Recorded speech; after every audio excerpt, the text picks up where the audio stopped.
আসসালামু আলাইকুম রহমতুল্লাহি অবরাকাতু। হামদানিল্লাহ ওয়াসসালাতু ওয়াসসালামু আলা রাসূলিল্লাহ, আম্মা বাদ।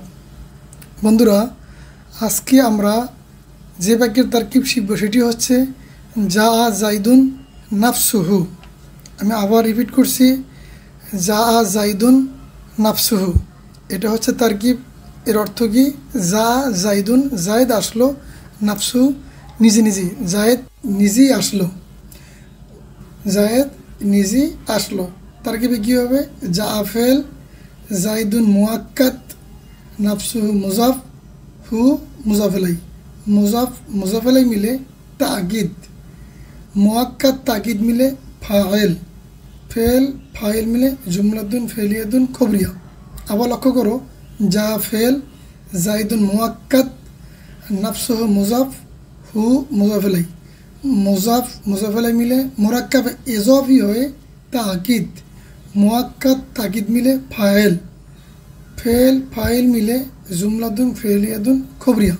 এখন আসো এ বাক্যে নতুন দুটি শব্দ, সেটা হচ্ছে মুআক্কাদ আর তাকিদ। এখন মুআক্কাদ কাকে বলে আর তাকিদ কাকে বলে? মুআক্কাদ শব্দের শাব্দিক অর্থ হচ্ছে দৃঢ়কৃত। মুআক্কাদের বাংলা অর্থ কি? দৃঢ়কৃত। এটাকে যদি ইংরেজিতে বলি আমরা, তাহলে বলতে পারি রিফ্লেক্সিভ প্রোনাউন। মুআক্কাদের বাংলা অর্থ হলো দৃঢ়কৃত, আর ইংরেজিতে বলতে পারি রিফ্লেক্সিভ প্রোনাউন। এর পারিভাষিক সংজ্ঞা কী বলতে পারি? যাকে তাকিদ করা হয়, যাকে দৃঢ় করা হয়, তাকে তাকিদ, তাকে মুআক্কাদ বলে। আমি আবার বলছি, যাকে তাকিদ করা হয়, যাকে দৃঢ় করা হয়, তাকে মুআক্কাদ বলে।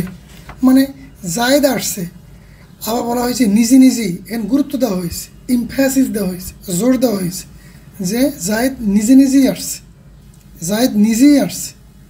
এখানে কে আসছে?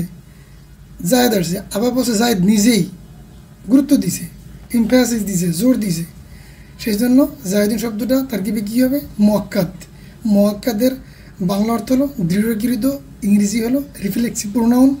সংজ্ঞা হলো যাকে তাকিদ করা হয় তাকে মুআক্কাদ বলে। আর নাফসুহু মুজাফ, হু মুজাফেলাই, মুজাফ মুজাফেলাই কাকে বলে? ইতিপূর্বে আমরা জেনেছি যে বাংলায় দুই শব্দের মাঝখানে যদি র আসে বা এর হয়, তাহলে তারকিবে কী হবে? মুজাফ মুজাফেলাই। তা নাফসু মুজাফ, হু মুজাফেলাই, মুজাফ মুজাফেলাই মিলে মোরাক্কাবে এজফি হয় তাকিদ। এখন তাকিদ কাকে বলে? তাকিদ শব্দের বাংলা অর্থ হচ্ছে দৃঢ়করণ অব্যয়, দৃঢ়করণ অব্যয়, মজবুতকরণ অব্যয়। এটার ইংরেজি হলো group reflexive pronoun, group reflexive pronoun. এখন এর সংজ্ঞা যদি আমরা বলতে চাই, তাহলে কথা বলতে পারি যে শব্দের দ্বারা দৃঢ় করা হয়, যে শব্দের দ্বারা দৃঢ় করা হয় তাকে তাকিদ বলে। এখানে এই নাফসুহুন দ্বারা কাকে দৃঢ় করা হয়েছে?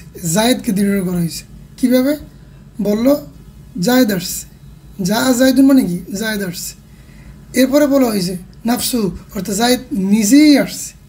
এই যে তাকিদ করা হইলো, এই যে দৃঢ় করা হইলো, এই যে মজবুত করা হইলো, সেই জন্য এটাকে কী বলা হয়? বিদ্যে তাকিদ। অর্থাৎ যে শব্দের দ্বারা দৃঢ় করা হয় তাকে তাকিদ বলা হয়। তা তাকিদ আর মুআক্কাদ মিলে কি? ফাইল, ফেল ফাইল মিলে জুমলাতুন ফেলিয়াতুন খবরিয়া। আর আমরা তো জানি যে কোনো কাজ, যে কোনো ক্রিয়া হইল ফেল, আর কাজটা যিনি সম্পাদন করেন, যার মাধ্যমে সম্পন্ন হয়, তাকে বলে ফাইল, তাকে বলে সাবজেক্ট, তাকে বলে কর্তা। এখানে কাজটা সম্পন্ন করছে কে?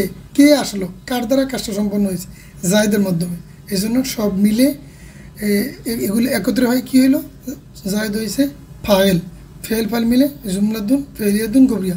বন্ধু, আমি আবার একবার রিপিট করছি, জা ফেল, জাইদুন মুআক্কাদ, নাফসুহু মুজাফ, হু মুজাফেলাই, মুজাফ মুজাফেলাই মিলে মুরাক্কাবে এজফি হয় তাকিদ, মুআক্কাদ তাকিদ মিলে ফাইল, ফেল ফাইল মিলে জুমলাতুন ফেলিয়াতুন খবরিয়া। আশা করছি বন্ধুরা তোমরা এই বাক্যের তারকিব চমৎকারভাবে বুঝতে পারছো। তাহলে বন্ধুরা আজকে এখানেই শেষ করছি। সবাই আমার জন্য দোয়া করবে।